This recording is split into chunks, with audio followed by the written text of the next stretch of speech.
Hola, buenas tardes a todos. Bienvenidos a nombre de la Universidad Autónoma de Chiapas, a nombre del Colegio de Abogados Procesalistas Latinoamericanos. Y hoy estamos de manera muy especial porque se ha sumado a este esfuerzo colectivo, podríamos decir de una otra manera,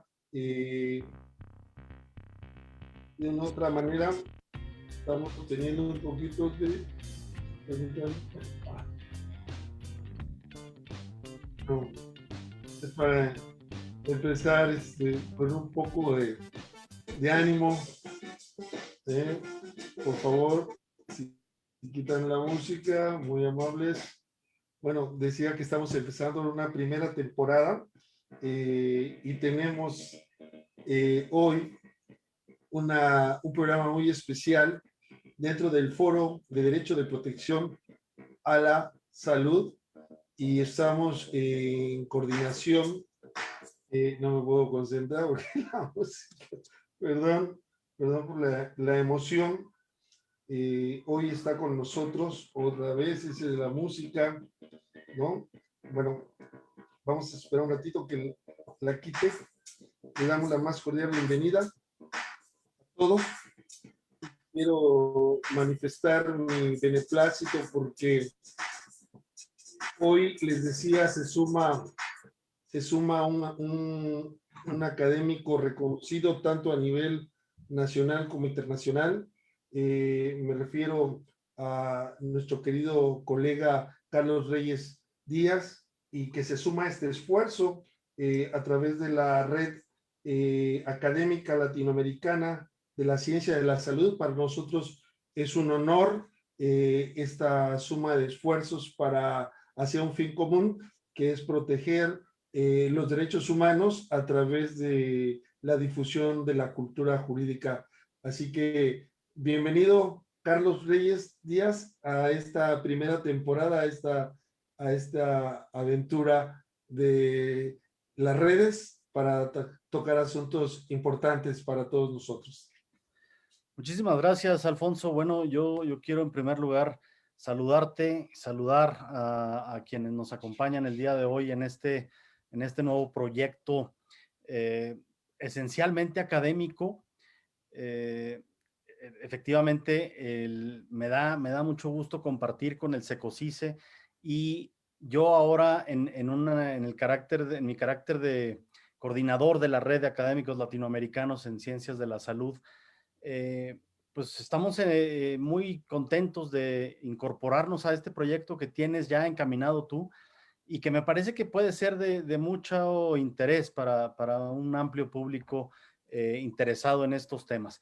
La pandemia en este momento nos ha orillado a tener que ser mucho más proactivos en el análisis, temas de temas y discusión de temas en materia de salud.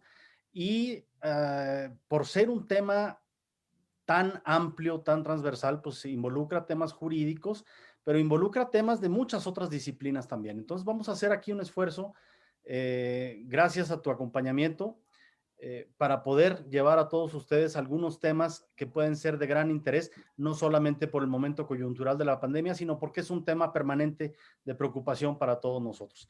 Te agradezco muchísimo y con mucho gusto vamos a iniciar este nuevo proyecto que sea de mucha utilidad para todos. Muchas gracias, Carlos Reyes Díaz. La verdad es un placer. No solamente quiero decirles que hemos emprendido este proyecto, sino que ya hemos tenido algunas actividades de manera conjunta, también vía de las redes sociales, vía plataformas de Zoom, sobre todo con la finalidad de promover y proteger los derechos humanos. Y hoy tenemos un invitado de lujo, un invitado realmente, un camarada, un profesor destacado del Instituto de Investigaciones Jurídicas de la UNAM. ¿Y quién es nuestro primer invitado, mi estimado Carlos Reyes Díaz? Muchas gracias. Bueno, a ver, me parece que es muy pertinente la presencia de Guillermo Estrada el día de hoy con nosotros. Menciono algo muy breve de su semblanza académica y si me equivoco en algo, Guillermo, ahí me lo haces saber, por favor, inmediatamente. Guillermo es investigador de tiempo completo en el Instituto de Investigaciones Jurídicas de la UNAM y lleva más de 15 años, tiene más de 15 años con experiencia docente en la Facultad de Derecho de la UNAM.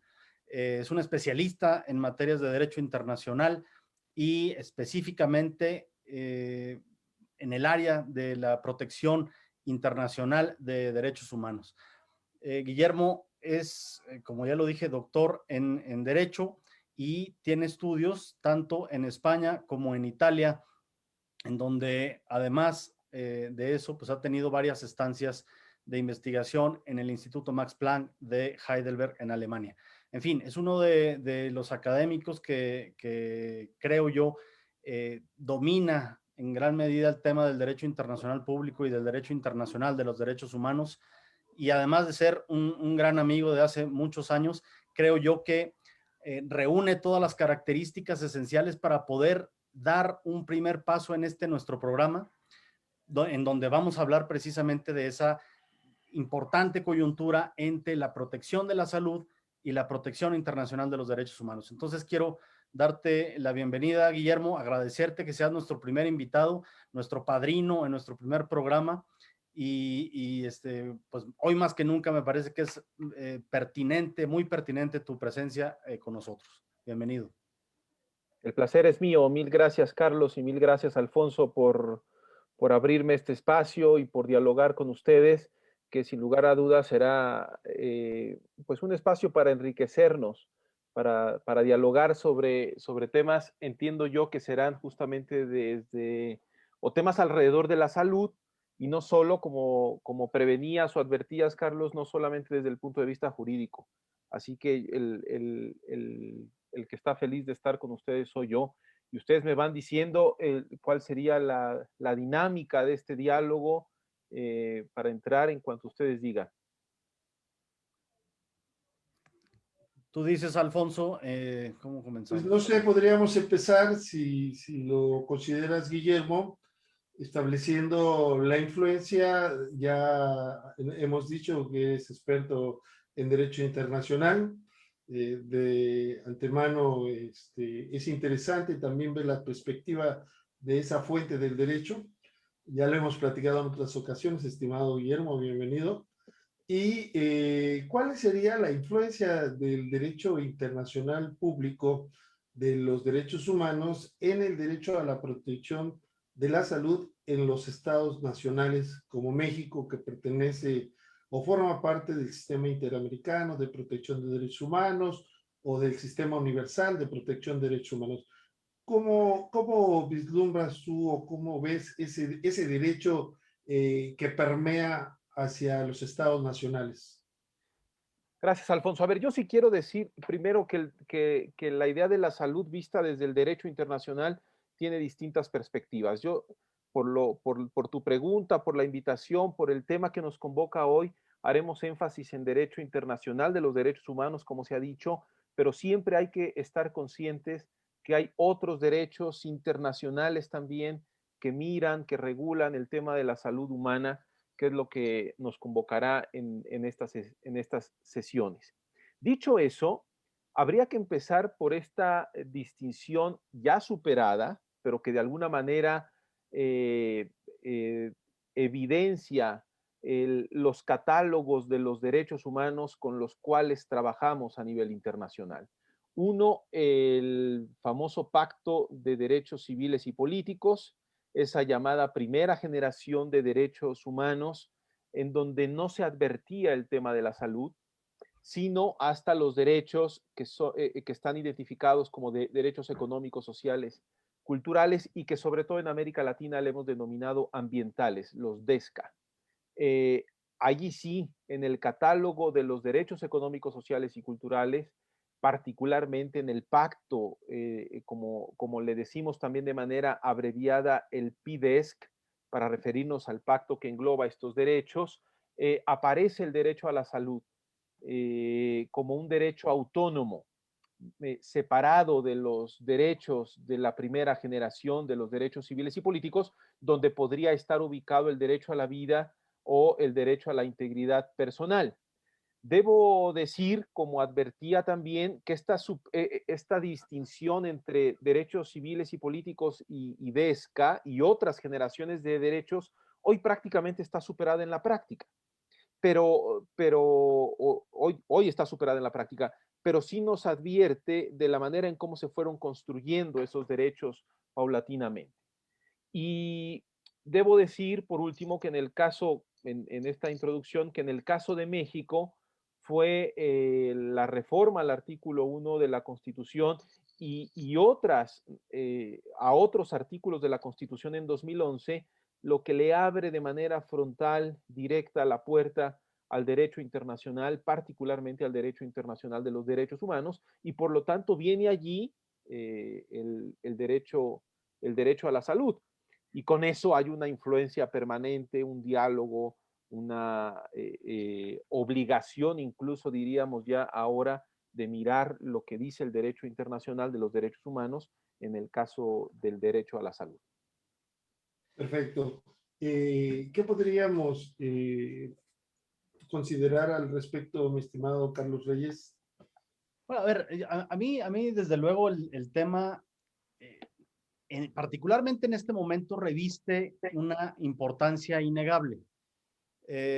Cuando comienza todo este problema de la pandemia, Guillermo, pues se empieza primero nos rebasa, se empieza a analizar desde una mirada múltiple de todas las disciplinas en el ámbito del derecho, pues no solo de los derechos humanos, el derecho internacional general, sino también el derecho laboral y ahora, en fin, impacta la pandemia en todos los aspectos de la vida jurídica, por empezar por estos temas.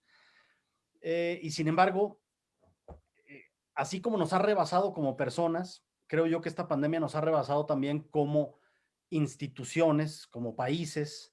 Estamos completamente rebasados y digamos que, y eso quisiera que preguntártelo en primer lugar, si la pandemia como tal implica una violación mucho mayor, más sistemática de los derechos humanos, o por el contrario, se ponen en una situación de espera, por decirlo de alguna forma, y se le está dando prioridad a una situación de emergencia. ¿Cómo funcionan los derechos humanos en una situación de emergencia como la que tenemos ahora? Gracias, Carlos. Ya tu pregunta es muy compleja, la verdad, de responder, pero voy a tratar de plantearla en dos dimensiones. La primera, no hay sistema jurídico, desde mi punto de vista, por supuesto, que pudiera haber previsto lo que estamos viviendo. Estoy pensando solo en el sentido de reglas jurídicas que permitan justamente regular las relaciones entre personas en el contexto de la pandemia. A todos los sistemas jurídicos, a unos más que otros, incluido el sistema jurídico internacional, le queda grande el tema de la pandemia. Lo que podemos transformarlo como retos, desafíos, de lo que nos tenemos que sentar a pensar cómo regular este tipo de situaciones, porque aunque no queramos, se prevé hoy en día, hoy sí lo podemos prever, que vienen otro tipo de pandemias en otros momentos y que habría que saber qué hacemos, por ejemplo, con el tema de la movilidad de las personas a nivel internacional o de las mercancías o de los servicios. Es decir, genera todo un reto y un desafío, y aquí yo quiero plantear la primera dimensión de tu pregunta, porque no es fácil que hubiéramos podido imaginar un escenario como este desde el punto de vista del derecho, sobre todo porque el derecho siempre viene reaccionando a contextos, ¿no? El derecho es reactivo y el derecho internacional es reactivo. Entonces tenemos que reaccionar justamente desde nuestras instituciones y reglas para saber cómo responder mejor ante este escenario. La segunda dimensión, que es particularmente o el objeto de tu pregunta, es, se violan más derechos en el contexto de la pandemia y aunque no tengo ahora los datos, que desde luego hay algunos por ahí ya que podemos perfectamente advertir, pero la respuesta es sí, al menos desde el punto de vista intuitivo, podemos decir sí, el contexto de la pandemia genera dos cosas. Primero, restricciones a los derechos, restricciones que no necesariamente son violaciones o constituyen violaciones a los derechos, pensando a los derechos humanos, ni más ni menos la libertad de circulación, por ejemplo, se ha visto restringida, a veces hasta de manera voluntaria, ¿no? Me refiero por nosotros mismos, por las personas, a veces con otro acto de autoridad por parte de los estados, pero ahí hay una restricción al derecho que no necesariamente es violatoria al derecho humano, sino entra dentro de la razonabilidad de las restricciones a los derechos. Pero por otro lado, sí hay contextos de violación a derechos humanos. Por supuesto que se crea un espacio, un ambiente donde sería muchísimo más fácil violar ciertos derechos. Por ejemplo, los que tienen que ver con la violencia en contra de la mujer. El contexto de estar las familias en casa o las personas en casa, los números dicen que se han incrementado las denuncias por violencia doméstica y particularmente por violencia en contra de la mujer. O el acceso a la salud particularmente también. Eso es una consecuencia natural y no solamente por los enfermos de la COVID-19, sino por todos los otros procedimientos médicos que tuvieron que suspenderse, dado que los profesionales de la salud tenían una prioridad. Por lo tanto, ahí hay otro diseño, otra reflexión que tenemos que pensar sobre los alcances de la salud más allá de la COVID-19. El derecho al trabajo, por supuesto, hay una violación constante, no se sabe bien a bien si las personas que han sido despedidas en contextos de pandemia han gozado de todos los derechos, de todo lo que se debería gozar en el ámbito del derecho laboral para que terminen una relación laboral. El derecho a la educación, hay deserción escolar, por supuesto, no solo, o en todos los niveles, yo diría, y ahí van saliendo los números de todo lo que está pasando. Por lo tanto, sí, la pandemia hay o muestra restricciones a los derechos por un lado, violaciones a los derechos por el otro, y vamos a enterarnos cada vez más y vamos a estudiar y a reflexionar más sobre esos temas. Muy interesante, Guillermo. Realmente yo creo que el derecho a la salud es un derecho que se interrelaciona con muchos otros derechos, inclusive con el derecho al agua, el derecho a la alimentación,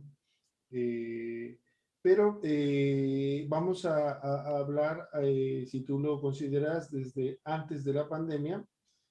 Nosotros tenemos, a mí me encanta esta frase que es de la observación general número 14 del Comité de Derechos Económicos, Sociales y Culturales, que dice que todos tenemos derecho el derecho al disfrute más alto del nivel posible de salud. Es decir, antes de la pandemia ya estaban estas disposiciones de carácter internacional donde todos los seres humanos tienen el más alto nivel posible de salud. Y establece unas ciertas directrices, esta observación general, que la pregunta sería, desde tu perspectiva, si esas observaciones, esa observación general a la que me refiero, la número 14, realmente prepandemia era asequible, estaba disponible, teníamos el número de hospitales y profesionales de la salud, el servicio que brindaban las instituciones públicas y privadas eran adecuadas para la exigencia. Quiero saludar a Gonzalo Amartes Sánchez, nos mandan también saludos y dice, como lo marcan las garantías individuales, el acceso a la salud. Bueno, ya no son garantías individuales, Gonzalo, ahora son derechos humanos. Desde el 2011 ya cambiamos ese vocablo. Invitamos a todos que nos digan de dónde nos escuchan, de dónde nos siguen y que nos hagan llegar también sus preguntas. Lo mismo aquí en el Zoom como en Facebook. Pues esa pregunta que realmente es algo complicada, Guillermo, pero teniéndote a ti, te tenemos que aprovecharte. Gracias. Nada más no se vayan a aprovechar mucho, Alfonso. Perdón. No, con mucho gusto lo que podamos dialogar, de verdad, mil gracias. A ver, tú te refieres efectivamente a una resolución del Comité justamente de Naciones Unidas, el Comité sobre Derechos Económicos, Sociales y Culturales, que es la observación general número 14 del año 2000. Esa resolución constituyó o constituye todavía, bien dices, incluso antes de la pandemia, y lo seguirá siendo después de la pandemia, y durante lo es también. La referencia, el estándar mínimo, el piso mínimo, como solemos decir, de qué deberíamos entender por el alcance, la dimensión o el disfrute del derecho a la salud, anclado al artículo 12 del Pacto Internacional de Derechos Económicos, Sociales y Culturales.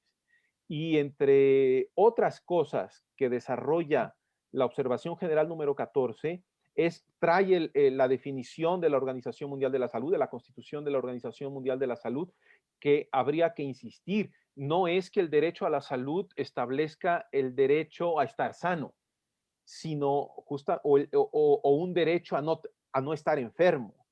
Eso no está definido como derecho a la salud. El derecho a la salud es una posibilidad de gozar el más alto nivel posible de salud en distintos aspectos, y ahí hay que hacer una lectura complementaria entre el pacto DESC y luego otros instrumentos sobre la materia, particularmente el protocolo de San Salvador en el sistema interamericano, para saber que el nivel más alto de salud tiene que ser en el nivel físico, pero no solo en el físico, sino también en el nivel mental, por ejemplo, o social, como se dice en el derecho internacional. Eso es por un lado. Y por otro lado, la observación general número 14 establece, y aquí yo quisiera ser todavía mucho más preciso de lo que tú has sido, establece características fundamentales que constituyen obligaciones al Estado.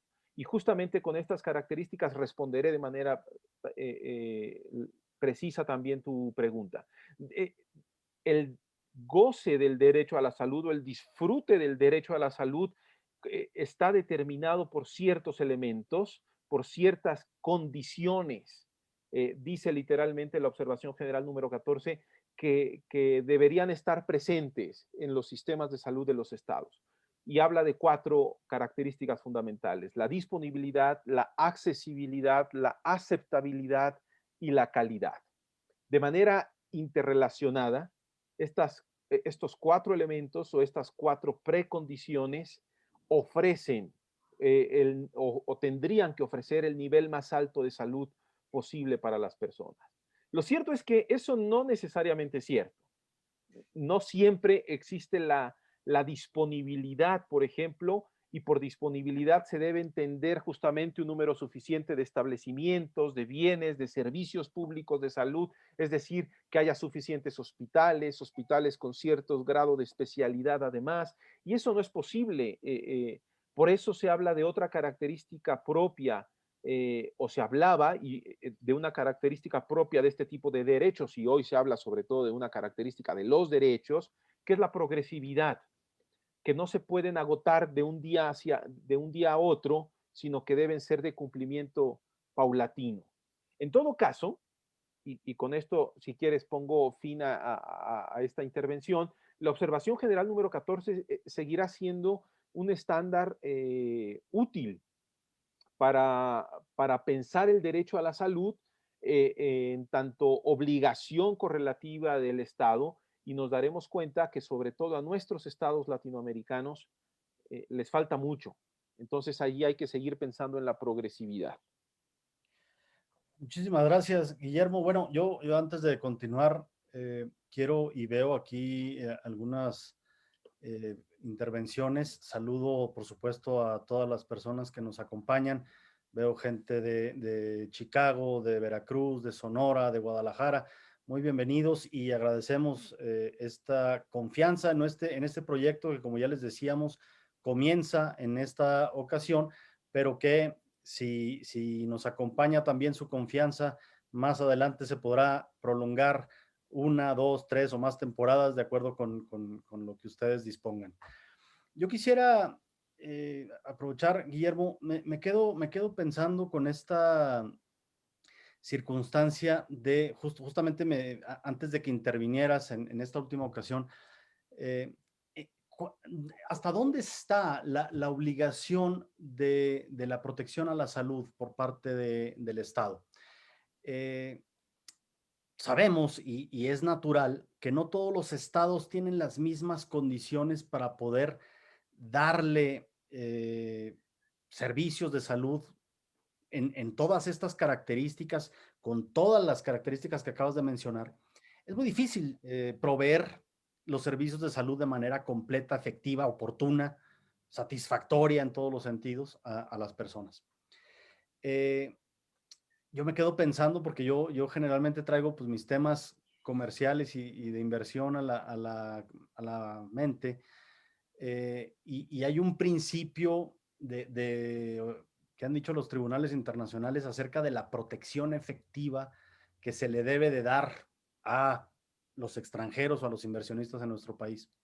Y decía un tribunal que, si bien es cierto, la obligación del Estado es proporcionar toda esta protección efectiva, a veces no puede resolver todos los problemas que tiene encima.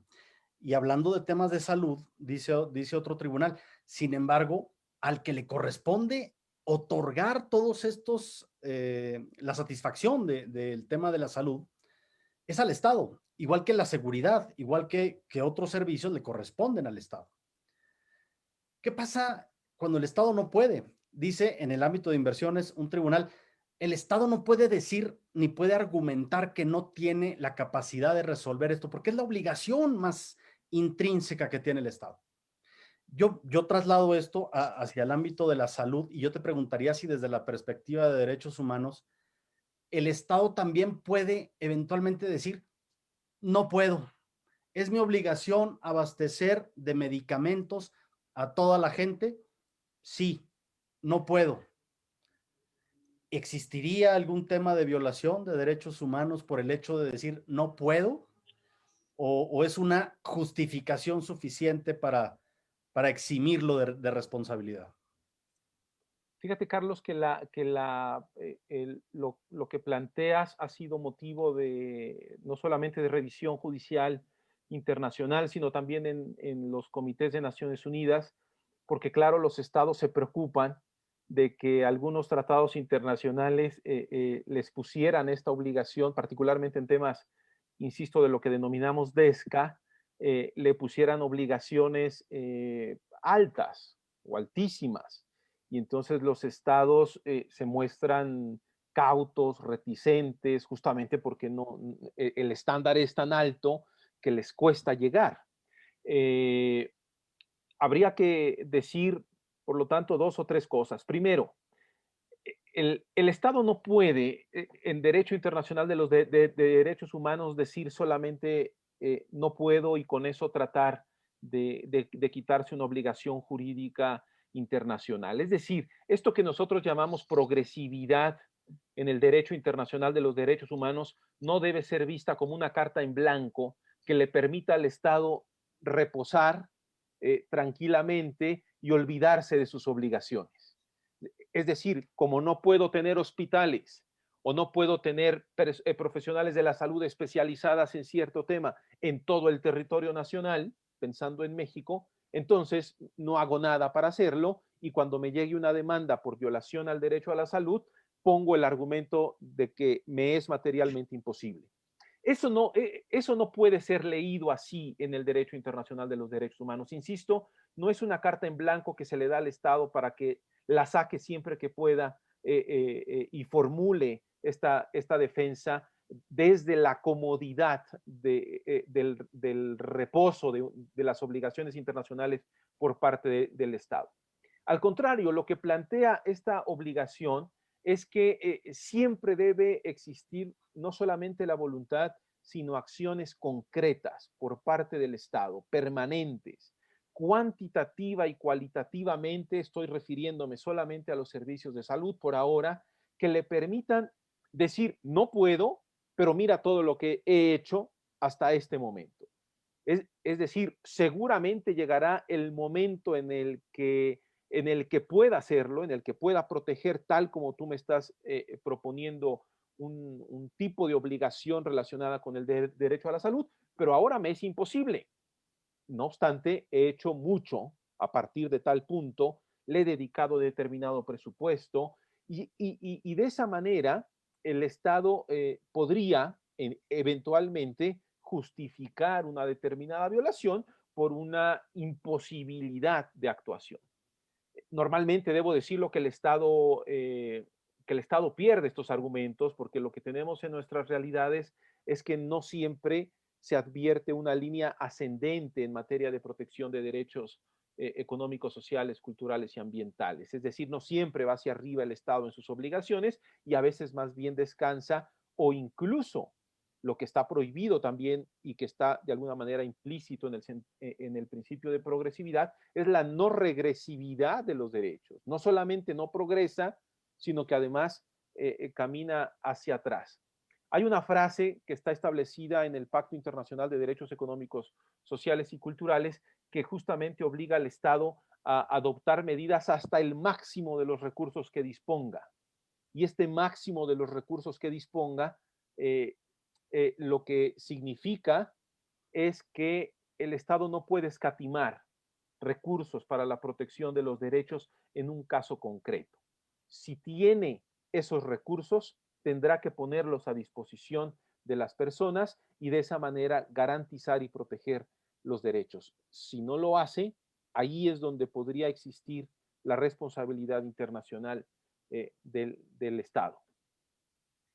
Excelente respuesta, muy interesante.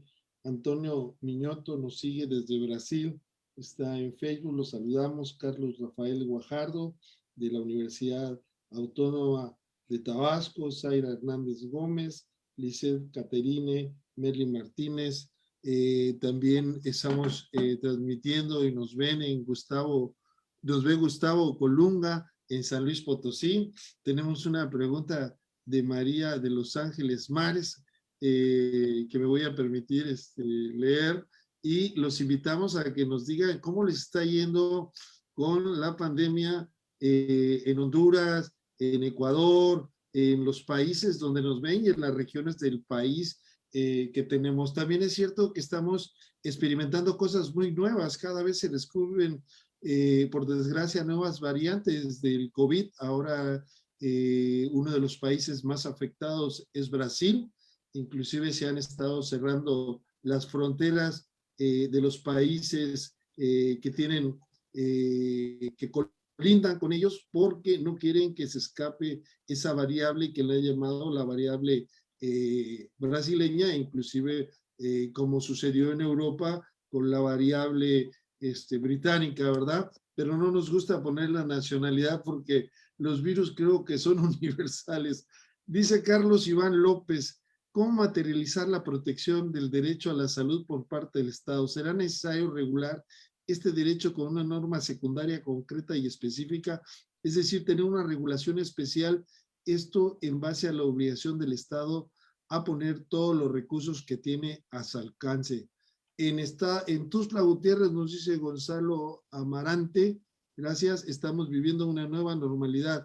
Excelentes conferencias, dice clases de derechos humanos. Claire nos saluda también, muchas gracias. Bueno, yo quisiera nada más agregar algo muy pequeño en relación a lo que ha señalado el doctor Guillermo Enrique respecto a la progresividad. También es cierto que tiene otra característica estos derechos internacionales que son de aplicación inmediata, ¿verdad? En ese sentido, yo, adelantándome un poco a las respuestas, salvo tu mejor opinión, pues yo creo que no necesitamos de normas secundarias porque son de aplicación inmediata. Sin embargo, lo que necesitamos es que sean eficaces estas disposiciones y que sean asumidas esos compromisos internacionales por los estados parte. ¿Qué nos puedes agregar, mi querido Guillermo Enrique? Gracias. Tienes toda la razón, Alfonso. Tienes toda la razón en lo que has comentado. De hecho, mira, en tu primera pregunta, cuando introducías el tema y de alguna manera reflexionabas sobre la influencia del derecho internacional en los sistemas nacionales, se me vino a la cabeza, luego no lo dije, que el artículo 4 de la Constitución mexicana establece ya el derecho a la salud incluso antes de la reforma de 2011, que le abre la puerta, insisto, al derecho internacional de los derechos humanos. Ya se había reformado la Constitución, pero no teníamos y no tenemos todavía, si ustedes consultan ahora mismo la Constitución política de los Estados Unidos mexicanos, seguimos sin una definición de salud o seguimos sin una definición de derecho a la salud. Es propio de los catálogos, a veces constitucionales, no aportar definiciones y utilizar un lenguaje vago, un lenguaje, una textura abierta del lenguaje, como se ha dicho en otros momentos. Y entonces eso obliga de alguna manera a que sean las legislaciones secundarias las que vayan precisando los alcances de lo que se establece en los códigos constitucionales o en los catálogos constitucionales. En el caso de la Ley General de Salud, se tuvo que reformar incluso después, muchos años después. Estaríamos hablando de unos 6, 7 años atrás, quizá 2014 aproximadamente, o 2012, donde se reforma la Ley General de Salud para incluir la definición de salud que ya se tenía en el derecho internacional, con alguna palabra más o alguna palabra menos. Lo que quiero decir es que a veces nuestro razonamiento jurídico, nuestro razonamiento jerárquico jurídico, justamente espera que haya una legislación secundaria, como decíamos o como decimos todavía, que reglamente lo que se encuentra en la Constitución. Y hoy eso ya no es necesariamente cierto. Hoy, justamente gracias o a causa del derecho internacional, lo que tenemos es una obligación del Estado respecto de los derechos, particularmente en el derecho a la salud, que se va delimitando, que se va llenando esta obligación, que se le va dando contenido, no solamente por el texto constitucional, sino también por el derecho internacional, que en el caso del derecho a la salud, tanto en el protocolo de San Salvador como en el Pacto Internacional de Derechos Económicos, Sociales, Culturales, es muchísimo más expresivo respecto de nuestra Constitución mexicana. Y por otro lado, tanto los comités de Naciones Unidas, particularmente el Comité sobre DESC, así como la Comisión y la Corte Interamericanas de Derechos Humanos, han ido, yo diría, alargando, amoldando o acomodando las obligaciones del Estado referentes al derecho a la salud. Por lo tanto, a la pregunta, que es una pregunta, digamos, muy sólida de Carlos Iván, pero yo diría que no hace falta ninguna otra legislación. Siempre ayuda, pero por otro lado, cuando hacemos un catálogo de cosas y cuando tenemos esos artículos por ejemplo, el derecho a la salud, estoy imaginando, el derecho a la salud implica, y entonces comenzamos a hacer incisos, ¿no? O fracciones, y la última fracción y todas aquellas que disponga la ley. Tenemos nuestras cláusulas abiertas. A ver, sí, por supuesto ayudan porque de alguna manera nos dan cierta certeza, pero el gran problema de hacer esos clausulados o esas reglamentaciones es que otra vez nos quedamos atorados en la perspectiva de un derecho y de alguna manera acortamos los alcances del derecho y tendremos que esperar a las interpretaciones judiciales, internacionales o nacionales que vayan estirando los límites del derecho a la salud. Pero creo que por ahí queda respondida la pregunta, Alfonso. Sí, muchas gracias. Perdón. Adelante, Carlos, por favor. Bueno, yo quiero retomar aquí un comentario de María de los Ángeles Mares que ha sido enfática con un comentario que me parece muy relevante para la discusión, porque lo que dice ella es que lo importante es que no se queden en el contenido mínimo central. Sí, quiero pensar los estados. Cada país tiene un umbral mínimo para la realización de los DESC o DESCAS. Si el estado no contara con los recursos, creo, dice ella, se debe pedir prestado al Banco Mundial. Yo coincido con una parte de lo que dice ella, porque generalmente cuando nosotros hablamos de derecho internacional, ante una imposibilidad de uniformar nuestras legislaciones, nuestras medidas para afrontar cada uno de los problemas, y no solamente el tema de la pandemia, que es claro que estamos en una diferencia abismal países entre la comunidad internacional. Pero no todos los problemas, y ahí es donde difiere un poco de este planteamiento, es que no todos los problemas derivados de la falta del abastecimiento suficiente del derecho a la salud se resume en falta de dinero. Es decir, no todo se debe a cuestiones económicas. Muchas veces, y en esto me consta, los grandes problemas para no resolver, los grandes problemas que derivan en la imposibilidad de resolver este tipo de situaciones son por la construcción de políticas públicas erróneas. Nosotros tenemos aquí un sistema de salud público que pues, genera mucha incomodidad en las personas, que no satisface porque no tiene un buen servicio, porque está rebasado muchas veces, y no solamente en situación de pandemia, hay falta de camas, falta de medicamentos, etcétera, y muchas veces se debe también a que no tenemos un buen sistema de salud pública nacional.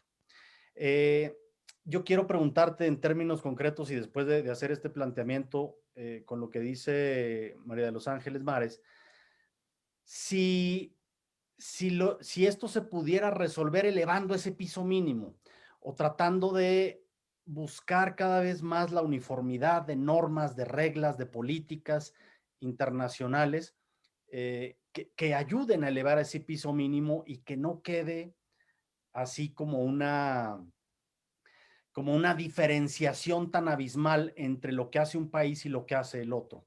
Entiendo que mucho tiene que ver con la capacidad económica, pero insisto, ¿habría que elevar este piso mínimo o no? Alfonso, yo también puedo hacerle preguntas a Carlos o No. solamente... No se valen, nada más voy a decir que no se valen golpes abajo, no se valen golpes abajo. Es un foro abierto, pero tú eres el principal actor. Nosotros solamente estamos acompañando, aprovechando, reitero, tu experiencia, sobre todo en el marco del derecho Yo sí me estoy internacional. aprovechando un poquito, hay que decirlo también. Sí, no, está bien. Y ya lo veo. todos estamos aprovechando, y ya que me dio la palabra Carlos, voy a hacerte la pregunta que nos hace Adriana para ver si lo conjuntas con la respuesta. Dice, la obligación de utilizar todos los recursos tendría que entenderse como una adecuada administración del recurso, Vamos al cuarto. o no solo A ver, ¿qué es eso? agotarlo, ¿no? A ver, cuéntame, enséñame. Creo que tenemos aquí al doctor Carrasco, que está con el micrófono prendido. Sí. Bueno, saludamos al doctor Carrasco y ya, ¿no? Gracias por estar con nosotros. Bienvenido. Adelante, doctor Guillermo Enrique Estrada, por favor. Gracias. No, a ver, el planteamiento que hace Carlos en el tema de la pandemia y que tiene que ver con las dos preguntas que me hacen es de verdad muy esclarecedor para la reflexión, o provocador quizá más bien. ¿El tema de las vacunas es un tema de dinero o no? En el tema de la pandemia, por ejemplo. ¿Qué hace falta para que tengamos todos una vacuna y podamos hacer vida normal o vida normal post pandemia? Cualquier cosa que esto signifique. ¿Es un tema que hay que pagarle a alguien? ¿China debería pagar, por ejemplo? Es decir, ahí hay un tema que nos llevaría a hacer una buena reflexión de cómo está organizado el mundo. Pero con Carlos, yo también estaría de acuerdo que no solamente es un tema de dinero. Y miren, pongamos un ejemplo, un ejemplo claro.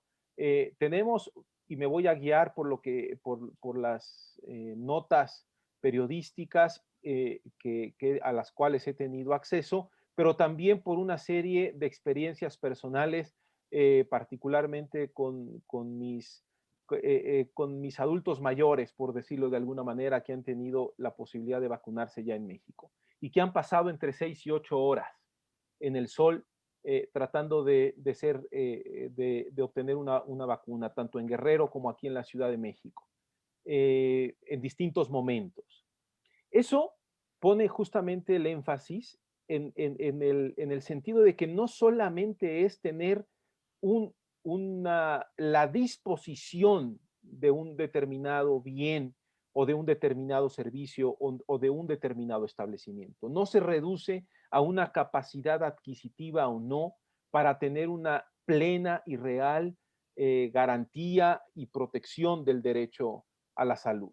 Hay que acomodar y hay que hacer muchas otras cosas. Por eso no se agota la obligación o no se agotaría la obligación del Estado diciéndole al Banco Mundial, préstame tanto dinero, o a las instituciones financieras internacionales, que dicho sea de paso, luego habrá que pagar, y luego hay que ver cómo se paga. Pero no es exactamente un tema de recursos económicos desde mi punto de vista, sino también de actuación, de gestión, de acomodo, de estructura de los recursos que se tienen. Por eso, el derecho internacional de los derechos humanos, y aquí no tomé nota de quién me hacía la pregunta, Alfonso, pero creo que era María de los Ángeles. Sí, María de los Ángeles. Pero sí tiene que ver sobre todo con la adecuación de los recursos que se tienen, pero también de cómo se podrían tener mayores recursos en un determinado estado. Y por otro lado, habrá que decir el tema de las obligaciones mínimas o del piso mínimo o de esta construcción de estándares en el derecho internacional, que no es una cuestión fácil. No estoy seguro que el objetivo sea siempre homogenizar normas jurídicas internas con el derecho internacional. Y habría que darle a los estados ciertos márgenes de apreciación justamente para que puedan ellos ir incluso más allá del estándar en muchas ocasiones. Y por último, para responder también el comentario de Carlos o la pregunta de Carlos Reyes, era, a ver, no olvidemos que al final quien está detrás principalmente en la construcción de las reglas jurídicas internacionales siguen siendo los estados. Por lo tanto, los tratados internacionales, la costumbre internacional está anclada a la manera en que los estados negocian las reglas jurídicas internacionales o producen las reglas jurídicas internacionales. Y de una manera secundaria, residual, son los jueces internacionales o los órganos de Naciones Unidas que sin ser tribunales producen documentos jurídicos importantes, los que van empujando el derecho internacional un poco más allá de lo que los estados quisieran. No siempre con éxito, habrá que decirlo, pero sí provocan el diálogo y que tarde o temprano los estados tendrán que acatar. Pero al final, la manera en cómo está construida la comunidad internacional y cómo funciona, seguimos estando anclados a la voluntad de los estados. Muy interesante respuesta. La pregunta fue de Adriana López Gutiérrez. Saludos, gracias por la pregunta, Adriana. También aquí hay un tema que es algo interesante, porque ha habido una guerra sobre las vacunas y ha tenido una influencia geopolítica que yo creo que sería un tema a discutir. Por ejemplo, se dice que Estados Unidos presionó a Brasil para que no comprara o no utilice la vacuna rusa, la Sputnik 5. Entonces también Estados Unidos, igual Inglaterra, ha acaparado un número importante de vacunas de AstraZeneca. Inclusive en Europa son pocos los países que tienen un número elevado de gente que ha vacunado a nivel mundial. El más desarrollado es Israel. Pero es un tema realmente también importante, porque a veces se puede tener el recurso económico en esta situación y no se tienen las vacunas. Entonces sí, ese es un tema. La verdad, dice Claire agregando, la verdad es una pena ver que cuando los adultos mayores solo por la vacuna y no saben qué hacer, sean pocas las personas que realmente ofrecen ese apoyo, ya que no solo es llegar y vacunarse. Pienso que deben ser más humanos esas personas encargadas. Bueno, mi experiencia es que a veces ni los propios familiares los acompañan, ¿eh? En la realidad de la práctica jurídica, que es lo que tiene un impacto material de las leyes o tratados, el Estado no hace lo que le corresponde. Es por ello que sería prudente que el derecho a la salud tenga una reglamentación especial del artículo 4 constitucional, poniendo como ejemplo los artículos 103 y 110 de la Constitución que regulan el juicio de amparo, dice Carlos Iván López. Y había otra pregunta, no recuerdo ahorita, la persona que sería muy interesante y muy sencilla y básica: ¿qué puede hacer una persona cuando no se le respeta el derecho a la protección de la salud, como lo marca nuestras disposiciones nacionales y nuestras disposiciones internacionales? Y por último, ¿qué tipo de situación legal puede un usuario hacer cuando no recibe el servicio de salud? ¿Qué se haría? Pregunta la señora Carla Minerva Vázquez. Saludos. A ver, querido Guillermo. Tienes 30 segundos para responder todo, por favor. Sí, sí. Me has llevado, Alfonso, desde un tema de política internacional hasta una pregunta muy precisa de qué hacer cuando no se tiene un disfrute al derecho a la salud. Y yo quisiera responder todo, o no sé si responder, pero al menos reflexionar sobre todos los temas que me provocan. Sí. Lo que sucede es que preguntan y luego ya cuando busco la pregunta no la encuentro, la verdad. Entonces, discúlpame. Así se da para que vayas pues calentando, ¿verdad? Porque apenas estamos empezando el programa. No, pero a ver, el tema de la reflexión sobre política internacional vale la pena hacerlo. La voy a dejar allí solamente, pero tiene que ver, por supuesto, con derecho internacional de los derechos humanos, tiene que ver con derecho internacional comercial, tiene que ver con política internacional, y esto no solamente, como bien dijiste, es esta pugna histórica entre los países occidentales y los no occidentales, o los del norte frente a los del sur. Se acaba de descubrir un cargamento importante de vacunas AstraZeneca en Italia que eran para el Reino Unido, pero que ya se dijo que no, que también había algunos millones de esas dosis para la Unión Europea, y entonces Bruselas quiere pues saber qué estaba pasando ahí con este cargamento que estaba en territorio de la Unión Europea, pero que parecería que el destino iba a ser finalmente el Reino Unido. Por lo tanto, ahí hay un tema interesante, incluso entre los países occidentales, incluso entre un país que hasta hace muy poco formaba parte de la Unión Europea, como es el Reino Unido. Pero me acerco peligrosamente y con mucho tiento a los temas de Carlos Reyes, y por lo tanto solamente los dejo allí y de inmediato me salgo. A ver, el derecho, la pregunta que tiene que ver con estas fórmulas reglamentarias, particularmente en el juicio de amparo o en los medios de control constitucional procesales, jurídicos, judiciales, en esos casos me parecería fundamental que hubieran leyes reglamentarias como la ley de amparo, porque son procesos reglados. Es decir, hay que saber cuánto dura el periodo de pruebas, hay que saber qué efectos tiene determinado acto, hay que saber cuántos días transcurren y cómo transcurren desde que pasa tal acto hasta que se puede hacer el siguiente.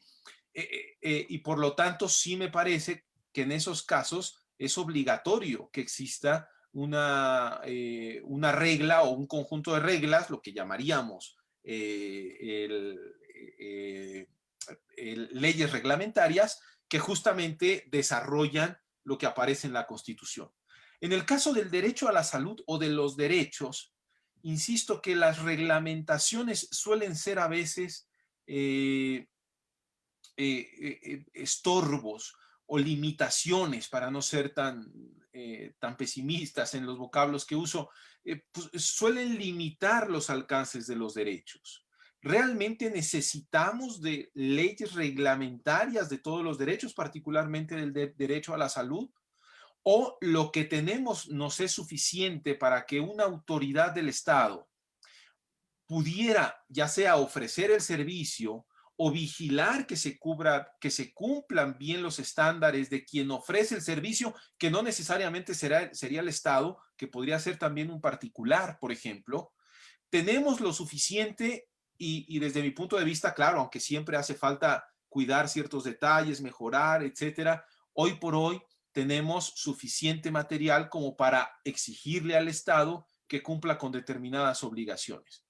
En todo caso, si esto no pasa, siempre está el Poder Judicial. El Poder Judicial, que no es producto de la elección popular y que, aunque por ahí se diga lo contrario, sí está el Poder Judicial para la protección de los particulares. El Poder Judicial justamente tiene como razón de existencia acudir en auxilio de los particulares, de las personas, puedan ser personas físicas o personas jurídico-colectivas, cuando se les violan sus derechos. Por lo tanto, la última vía sería justamente esa. No sé si queda aproximadamente, al menos reflexionado todo el cúmulo de comentarios que me hiciste, Alfonso. Oh, muy bien, muy bien. Vamos a ver qué comentarios ahora tiene. Nos saluda Adriana López de la comunidad Mini Numa en Guerrero. Ah, no, dice como sucedió en el caso de la comunidad Mini Numa en Guerrero. Bueno, ya nos platicarás, Adriana, qué sucedió exactamente, porque no somos todólogos, pero sí queremos aprender también nosotros. ¿Cómo vamos evolucionando ya en la parte final, estimado Carlos Reyes? ¿Cuáles serían unas observaciones puntuales sobre la brillante exposición del doctor, nuestro colega Guillermo Enrique Estrada? Adán. Bueno, mira, desde luego el tema de la salud, como ya lo dijimos al principio, es tan amplio que es imposible agotarlo incluso desde una sola perspectiva en un programa como estos. Si analizamos nosotros el tema de la salud y lo vinculamos al tema de protección de derechos humanos, pues se hace todavía mucho más complejo y surgen muchas variantes que son difíciles de contestar y lo entiendo así. Yo me quedo pensando específicamente dos situaciones concretas que no sé cómo se canalizarían si se pudiera por el lado de los derechos humanos. Por un lado está el tema de los padres de hijos con cáncer en nuestro país, que me parece bueno, yo no me imagino un tema o una situación más dramática en la vida de una persona que tener enfermo de cáncer a tu hijo. Si a esto se le agregan elementos de drama todavía de que no hay medicamentos para poder ayudar a tu hijo en esto y que finalmente el Estado da respuestas esquivas a la solución efectiva del problema. Ahora he visto recientemente que incluso se le quiere fincar responsabilidad penal al gobierno por no satisfacer este derecho específico de salud. Y por el otro lado, me voy al ámbito de las grandes trabas que representa las acciones concretas de COFEPRIS para el tema del registro sanitario de algunos medicamentos que además pues, se convierte en lugar de ser una instancia que canalice de manera efectiva medicamentos para el abastecimiento, se convierte a veces en un espacio de traba que imposibilita que esos medicamentos lleguen a tiempo y bien a las personas. ¿Hay alguna perspectiva desde el ámbito de derechos humanos? Es decir, yo lo veo desde una persona de a pie. Sería muy difícil, para empezar, echar a andar la maquinaria de derechos humanos, mucho menos la de maquinaria internacional de derechos humanos, cuando existen deficiencias de esta naturaleza. Pero la pregunta concreta a todo esto es, si los derechos humanos pueden satisfacer este tipo de situaciones concretas, dramáticas, conflictivas, tremendamente complejas, o si los derechos humanos se tienen que anclar necesariamente a otras estructuras jurídicas nacionales para poder ser efectivos. ¿Cuánto tiempo tengo para responder esto? 10 segundos porque se nos acaba el tiempo. No, tenemos tiempo. No, adelante, por favor, Guillermo. Es cierto, Carlos, que el derecho internacional de los derechos humanos, el derecho en general, es un derecho de privilegio, ¿no? Acceder a la justicia, ingresar a la justicia, es una manera, o no lo pueden hacer todos y todas las personas. Es un privilegio llegar ante un tribunal con una buena demanda, que te acompañen y al final tener una sentencia que te pueda o que pueda asistir justamente. Y si eso es así, normalmente en la justicia en términos generales, la justicia del derecho internacional es todavía, pues digamos, también privilegiada. No todo mundo llega a estos argumentos. No obstante, desde mi punto de vista, creo que tendríamos que insistir por dos vías. Primero, que el derecho que tenemos ahora, el derecho internacional y el derecho nacional que tenemos ahora, permitiría que también sean las autoridades ejecutivas del Estado, las secretarías de salud, las primeras que tienen ya los aparatos jurídicos, quizá no suficientes, eso es cierto, pero que tienen los aparatos jurídicos para ofrecer y satisfacer las necesidades de las personas. Y la segunda cuestión, y tiene que ver con el escenario que leemos también y que vemos de niños y niñas que tienen afecciones tales como la que has mencionado, cáncer, y que se me vinieron a la cabeza distintos casos de nivel de derecho internacional, por ejemplo, el caso Yal contra Turquía, una sentencia de 2010, o el caso González Yuy contra Ecuador, el primero contra Turquía es del Tribunal Europeo de Derechos Humanos, contra Ecuador es de la Corte Interamericana de Derechos Humanos, evidentemente, y en ambos casos hay menores de edad, y hay otros, pero tengo estos dos en la cabeza de manera rápida. Hay menores de edad que o no recibieron, o mejor dicho, fíjate, eh, eh, tuvieron infección de VIH por transfusiones sanguíneas, son casos además muy parecidos, en instituciones de las cuales el Estado tenía cierta obligación. Aunque fuera la Cruz Roja, en el caso de Turquía, el Estado tendría que vigilar. Pero en estos dos casos, lo que se desarrolló al final fueron justamente ciertos estándares que le imprimen o que le generan al Estado obligaciones jurídicas para que pueda no solamente ofrecer una reparación en estos casos, lo señalo porque también el Estado fue condenado en el caso del niño de Turquía a que el Estado turco le pagara los medicamentos necesarios mientras esta persona viviera, justamente como una consecuencia de la violación al derecho a la salud. Lo ideal es que no llegáramos a los tribunales, ni a los nacionales ni a los internacionales, pero en última instancia llegar a la justicia judicial, porque puede haber otro tipo de justicia, pero llegar a la justicia judicial, a los tribunales, implica que el Estado ya tuvo un fallo y que por lo tanto habrá que corregirlo y tendríamos que echar mano de todos estos estándares para que el Estado pueda satisfacer en la medida de lo posible o reparar en la medida de lo posible las violaciones a los derechos humanos. Muy bien.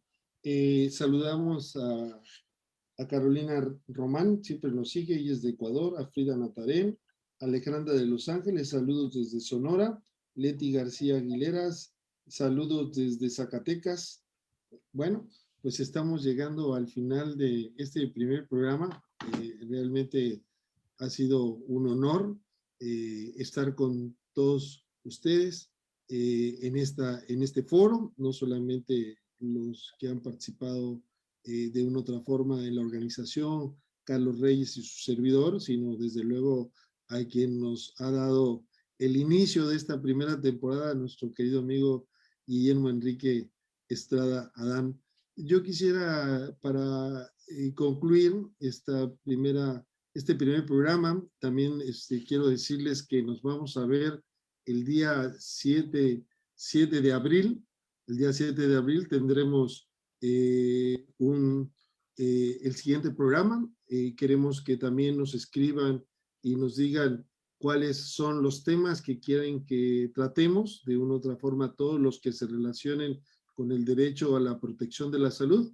Y antes quiero también, vamos a obsequiar, tenemos en la colección un libro de la colección del Colegio de Abogados Procesalistas Latinoamericanos, es el número 6 que coordina su servidor con el doctor Hugo Carrasco Solé, con la editorial Nueva Jurídica de Colombia. Entonces lo vamos a obsequiar, ahorita voy a poner el correo, a los que nos digan qué ha sido lo más importante desde su perspectiva, en este primer programa del Foro de Derecho a la Protección de la Salud.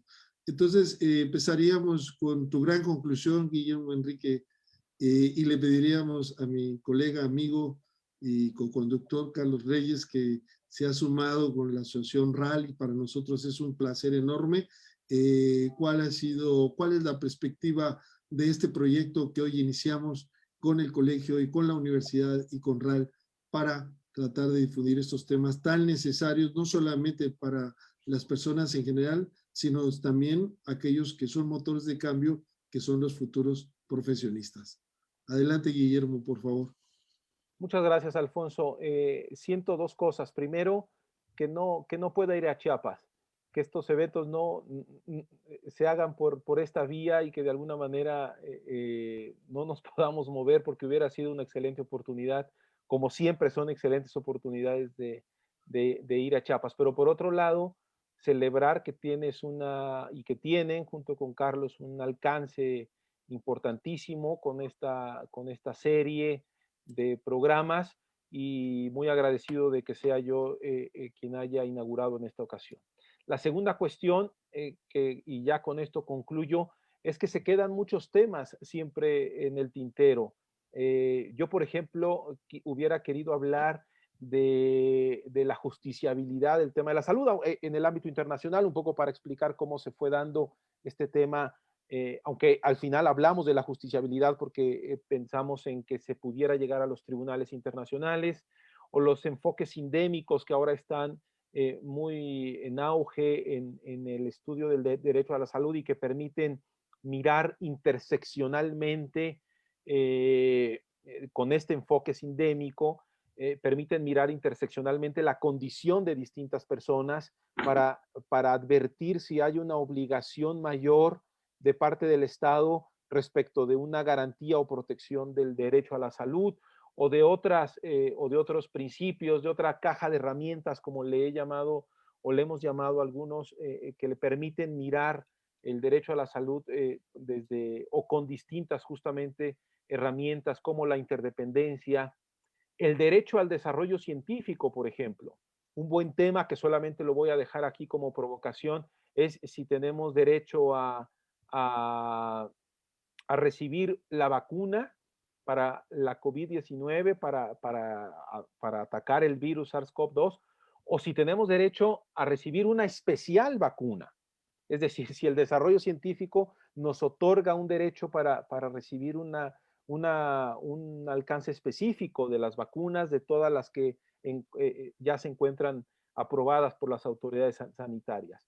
En fin, me quedo pendiente, pero como siempre muy agradecido tanto contigo, Alfonso, como con Carlos por sus comentarios, y nos estaremos viendo a la próxima, si por supuesto me llegan a invitar otra vez.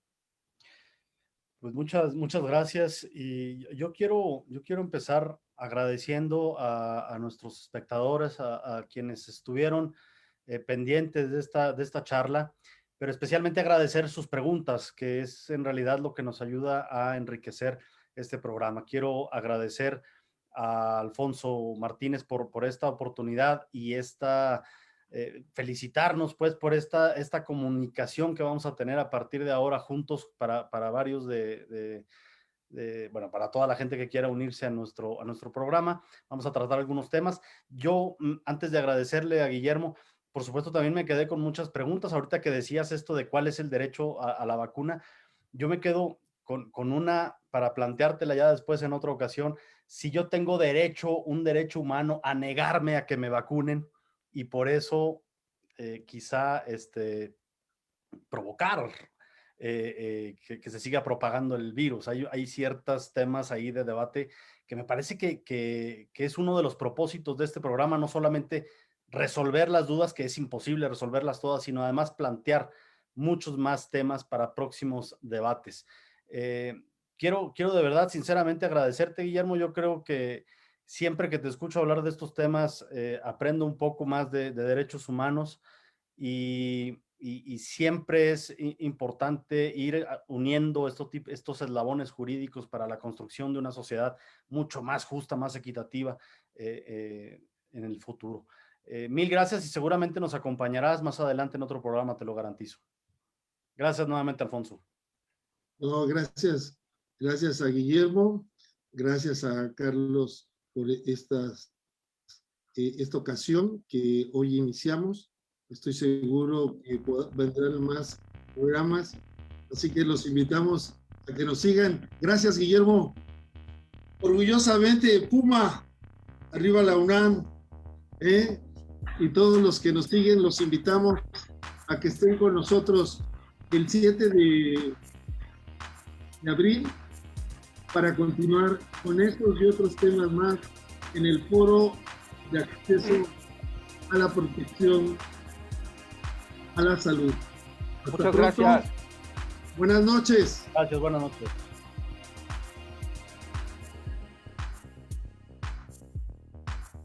Los que quieran el libro, recuerden escribir y decirnos qué les pareció este primer programa.